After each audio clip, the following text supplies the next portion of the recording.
Hello students, कैसे हैं आप लोग। आज हम आपके सामने साइंस क्लास 8 का chapter 1 crop production and management इसका पार्ट 8 लेकर फिर से आए हैं। इससे पहले जो 7 पार्ट्स थे आपने ज़रूर देखे होंगे, और अगर आपने नहीं देखे हैं तो आप उनको ज़रूर देखिए और अच्छे से समझिए। आइए हम देखते हैं कि जो 1 का पार्ट 8 है उसमें हम किन किन कंटेंट्स पे बात करेंगे। हम बात करेंगे modern methods of irrigation which are of two types.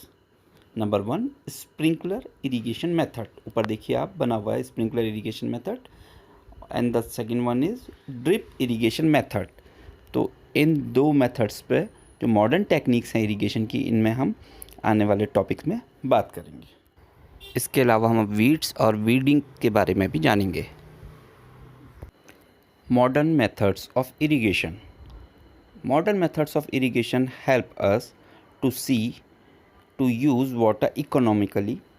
The main method used are as follows. जो main methods है modern irrigation की वो क्या है देखते हैं। Number 1 sprinkler system. This system is more useful on the uneven land where sufficient water is not available.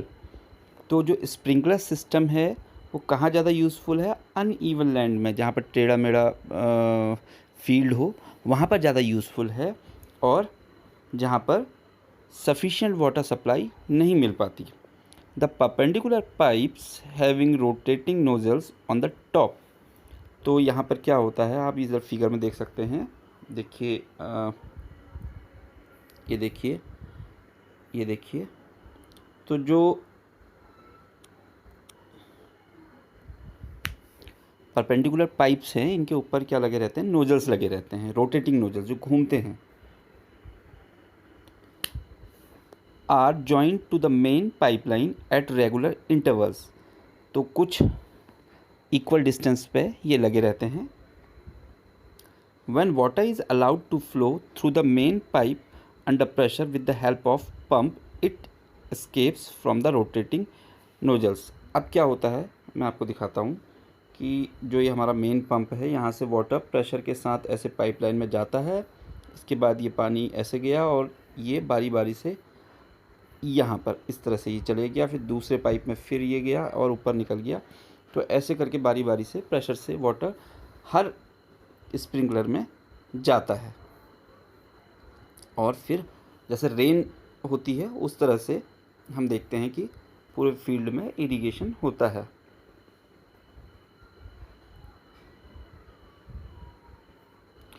आगे बढ़ते हैं। It gets sprinkled on the crop as if it is raining. और कैसे क्रॉप में स्प्रिंकल होता है, पूरा फुवारा जैसा छूटता है जैसे बरसात हो रही हो। Sprinkler is very useful for lawns, जहाँ पर हम अपने छोटे छोटे गार्डन लॉन्स वगैरह के लिए बहुत यूज़फुल होता है। Coffee plantation and several other crops. तो इन जो क्रॉप्स है उनके लिए स्प्रिंकलर सिस्टम बहुत ज़्यादा यूज़फुल है।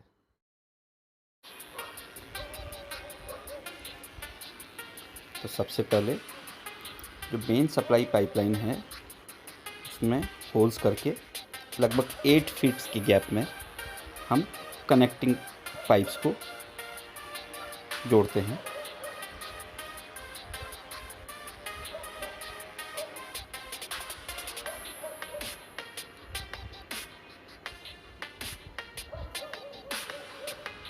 इसके बाद जो ड्रिप पाइप हैं इनको हम मेन सप्लाई पाइपलाइंस से जोड़ेंगे, जो कि अबाउट 8 फीट के गैप्स में हमने अलग अलग पाइपलाइन फिट की हुई है।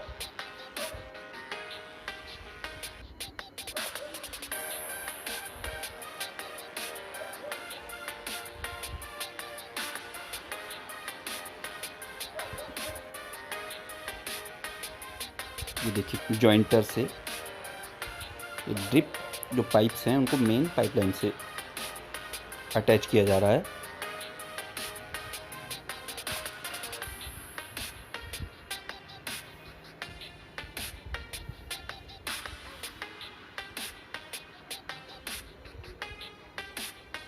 इसके बाद जो ड्रिप पाइप हैं इनमें होल्स किया जाता है। गैप्स ऑलमोस्ट 8 फीट के अबाउट रखा जाता है।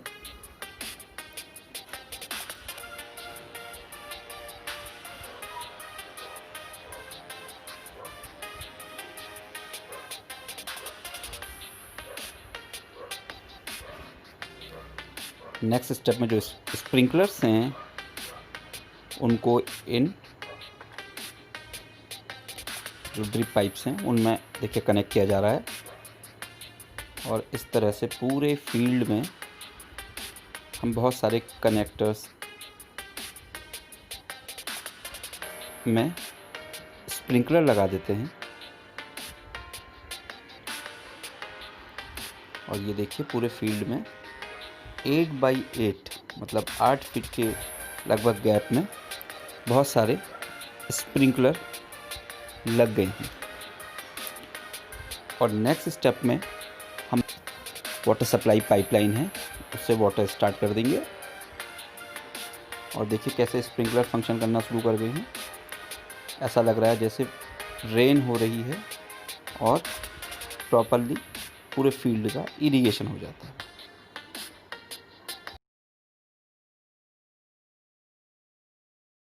The sprinkler system and drip system of irrigation. In sprinkler system, the perpendicular pipes having rotating nozzles on top are joined to the main pipeline at regular intervals. Start the pump to pass the water through the pipes and observe. We can see that the water is sprinkled through the rotating nozzles across the field. When water is allowed to flow through the main pipe under with the help of a pump, it escapes from the rotating nozzles. It gets sprinkled on the crop as if it is raining. Drip system. In this system, the water falls drop by drop directly near the roots. तो इस system में क्या होता है, water जो है सीधे roots के पास ड्रॉप बाय ड्रॉप जाता है। It is called drip system. It is the best technique for watering fruit plants. तो कहाँ के लिए यूज़फुल है, जो फ्रूट प्लांट्स हैं उसमें गार्डन्स एंड ट्रीज़, तो उनके इरिगेशन के लिए बहुत अच्छी जो मेथड है ये। Water is not wasted at all, और इसमें जो वाटर है बिल्कुल भी उसका वेस्ट नहीं होता है। It is a boon in the region where availability of water is poor. तो ये उन जगहों के लिए बहुत ज़्यादा बून मतलब जैसे वरदान है या बहुत अच्छी मेथड है जहाँ पर वाटर की अवेलेबिलिटी बहुत कम है, बहुत कम पानी है। अब देखिए यहाँ पर ड्रिप इरिगेशन सिस्टम को हम समझते हैं। यहाँ पर मेन ये पंप है और ये पंप से वाटर जा रहा है। देखिएगा ये पानी ऐसे गया और इसके बाद ये इस जगह पे यहाँ पर एक होल होगा, फिर उसके आगे यहाँ पर होल होगा। जहाँ जहाँ पर प्लांट्स हैं यहाँ पर होल होगा, यहाँ पर होल है। तो इन सब जगह पे ड्रॉप बाय ड्रॉप जो प्लांट्स हैं इनके रूट्स में ये वाटर जाता है, और जिससे कि जिस जगह पर पानी की ज़रूरत है वहीं पर इरिगेशन होता है। तो ये मेथड कहलाती है drip irrigation method. In drip irrigation, the water falls drop by drop just at the position of the root. Pipes having drippers are joined to the main pipeline at regular intervals. Start the pump to pass the water through the pipes and observe. We can see that the water is supplied to the plant roots drop by drop. In this way, the modern irrigation system are economical for supplying water to the plants. Protection from weeds. Boojho and Paheli went to a nearby wheat field. एक बार बूजो और पहेली कहाँ जा रहे हैं, अपने घर के पास जो एक वीट फील्ड गेहूं का खेत है वहाँ पर जाते हैं। And saw that there were some other plants in the field growing along with wheat plants. और क्या देखते हैं कि जो वीट प्लांट्स हैं, गेहूं के पौधे हैं, उनके साथ साथ सम अदर प्लांट्स, कुछ और प्लांट्स भी वहाँ पर लगे हुए हैं। अब बूजो कुछ सोचने लगता है have these other plants been planted purposely. वो सोचता है कि क्या ये जो खेतों में गेहूं के जो प्लांट्स हैं, वीट प्लांट्स हैं, उनके बगल में जो और प्लांट्स लगे हैं उनको भी किसी पर्पस से, किसी एम से, उद्देश्य से लगाया गया है, या ये खुद ही लग गए हैं। In a field many other undesirable plants may grow naturally along with the crop. These undesirable plants are called weeds. Important term है weeds। तो क्या है weeds समझते हैं। ये weeds जो होते हैं undesirable plants होते हैं, ऐसे plants जो कि हम नहीं चाहते कि हमारी crop के साथ वो grow करें, लेकिन वो खुद ही वहाँ पर grow हो जाते हैं, खुद ही उग जाते हैं।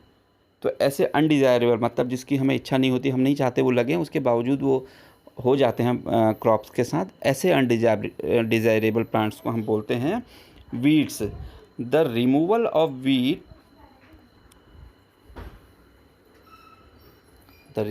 Weeds is called weeding. तो जो ये अनडिज़ायरेबल प्लांट्स होते हैं, इनके रिमूवल, इनको हटाने की जो मेथड है उसको ही हम कहते हैं weeding. Weeding is necessary since weeds compete with the crop plants for water, nutrients, space and light। अब क्या होता है, जब हमारा जो फील्ड है वहाँ पर हमने क्रॉप लगाई है, जैसे यहाँ पर इससे पहले वीट फील्ड था, वहाँ वीट की क्रॉप लगी थी, तो वीट की क्रॉप के साथ अनडिज़ायरेबल और प्लांट्स भी हो जाते हैं। तो अब क्या होता है, उस फील्ड में अनडिज़ायरेबल प्लांट्स या वीड्स और जो क्रॉप है उनके बीच में कंपटीशन होता है। कंपटीशन किसको लेकर होता है? कंपटीशन न्यूट्रिएंट्स को लेकर होता है, जो मिट्टी में होती है। वीड्स भी उसको लेती है, एब्जॉर्व करती है, और क्रॉप भी लेती है। और सनलाइट को लेके होता है।